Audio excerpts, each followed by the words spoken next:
औज़ुबिल्लाहि मिनश्शैतानिर्रजीम बिस्मिल्लाहिर्रहमानिर्रहीम अल्हम्दुलिल्लाहि रब्बिल आलमीन वस्सलातु वस्सलामु अला अशरफिल अंबिया वल मुरसलीन अम्मा बाद फ़क़द क़ाल रसूलुल्लाह सल्लल्लाहु अलैहि वआलिहि वसल्लम हासिबू अनफुसकुम क़ब्ल अन तुहासबू।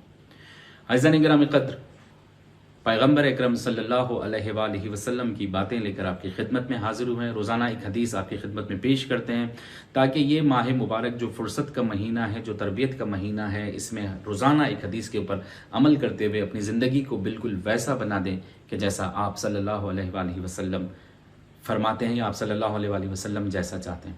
आज जिस हदीस को आपकी खिदमत में पेश कर रहे हैं, इसमें आप सल्लल्लाहु अलैहि वसल्लम फरमाते हैं कि हासिबू अनफुसकुम, अपने नफ्सों का मुहासबा करो, क़ब्ल अन तुहासबू, इससे पहले कि तुम्हारा मुहासबा हो।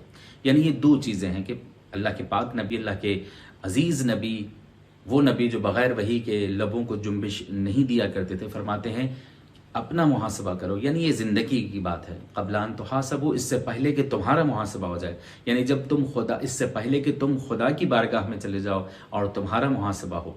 तो मुहासबा कैसे करना है? अमूमन हम जब सारा दिन अपने कामों में मशगूल रहते हैं, रात का वक्त ऐसा होता है कि जब हमें अच्छा खासा वक्त मिल जाता है, जब हम अपने बिस्तर पर आते हैं, उस वक्त अगर हम बैठ कर अपनी ज़िंदगी का मुहासबा या अपने दिन का मुहासबा करें कि आज पूरा दिन हमने क्या किया, कौन सी ऐसी कोताहियाँ, खामियाँ थीं, कमज़ोरियाँ थीं कि जिन्हें हमें बरतरफ करना है, और फिर उसके बाद हम अपने आप को मुहासबा करके अपनी अदालत में, जब हम खुद अपनी ज़मीर की अदालत में खड़े हो जाएंगे, तो फिर हमें सही डायरेक्शन मिलना शुरू हो जाएगी कि आज हमसे ये कोताही हुई, आज हमने ये काम गलत किया, कि कल से हम इंशाल्लाह ये काम नहीं करेंगे।